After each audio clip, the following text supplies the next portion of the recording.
Welcome to Grandpa's Underworld, and today we're going to talk about David Berkowitz, the son of Sam. He would see people sitting in their car, walk right up and shoot them. He was born in 1953 in Brooklyn, New York. He was adopted, so he became an only child. His true father was a married businessman, and his true mom was a waitress. For some reason, David lost interest in school and was fascinated with stealing and starting fires. At some point he took an IQ test and he had an IQ of 115. A normal person has about 100. He did finish high school. He was never married and had no children. His adoptive mom died of breast cancer when he was almost 15. His adoptive father remarried, and David didn't get along with her very well, so he joined the army and had served time in South Korea. He was honorably discharged in '74. At the age of 21, he decided to find his birth mother. When he found her, but he didn't like what she said, she explained to him why she didn't keep him.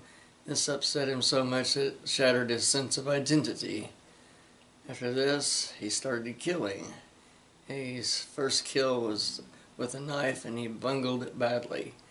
The lady was never identified, but by the time investigators got around to it, the second time with a knife was Michelle Foreman, who was just 15. He didn't kill her.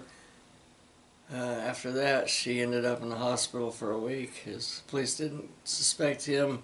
He decided it would be a good time to move. David moved to Yonkers.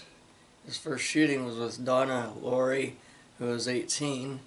She was a medical technician, and her friend Jody Valenti was a 19-year-old nurse. They were sitting in Jody's car talking, and Laurie was getting out of the car to leave when she saw David approach the car at a very fast pace. He crouched down and shot her first, killing her instantly. Then he shot Valenti twice and walked away thinking he'd killed her, but she lived. She described him to the best of her ability, but didn't help as much as she didn't know him.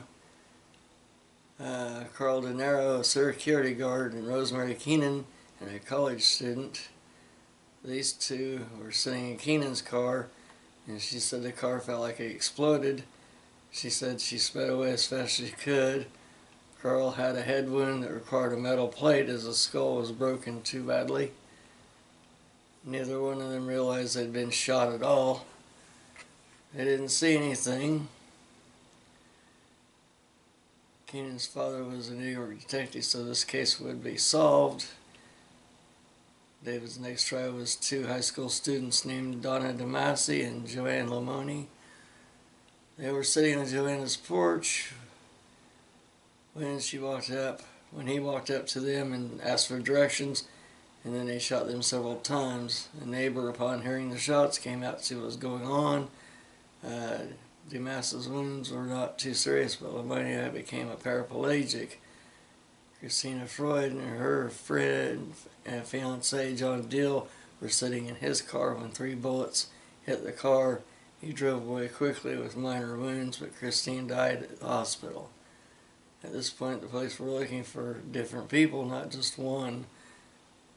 Virginia Volonsky, I can't pronounce her name, sorry, was walking home from school when she saw David with a gun. She put up her school books, but the books didn't stop the shot as he got one head in the headshot, killing her instantly.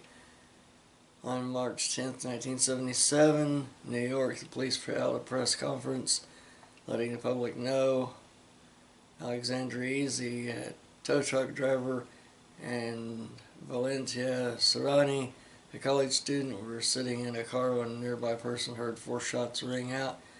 This person called the police. S.A. and Serrani had been shot in the head and died. This time police knew the weapon had been used for other shootings.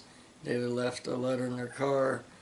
In this letter, David calls himself the son of Sam. He taunted the police because they had not caught him yet. He tells them that he will be back. He also sent a letter to Daily News to Jimmy Breslin. Tells him that he loves to hunt weird things like blood for Papa. He doesn't want to kill anymore, but he must. after notifying the police and letting them see the letter. They printed parts of it in the paper. In June 1977, Salvatore Lupo and Hootie Palinsado had left the disco and were sitting in a car at 3 a.m. With 3 bullets, the son of Sam hit Lupo in his arm and hit Placenta in the back, shoulder, and temple. Both of them survived. In July of 77, Stacy Moskowitz, secretary, and Robert Valente, a clothing salesman, were sitting in their car kissing. This was their first date when a man walked up and shot Valente in the head. He lost an eye, and Molinskiewicz died. This time it was a kind of a witness. The woman saw the policeman ticketing cars, and after he left, she saw a man holding a dark object. She ran home, and she heard shots. She waited 4 days before she told the police. Sure enough, one of the cars ticketed was David. They finally found their serial killer. That's it for today on Grandpa's Underworld. Have a good day. We'll see you later on.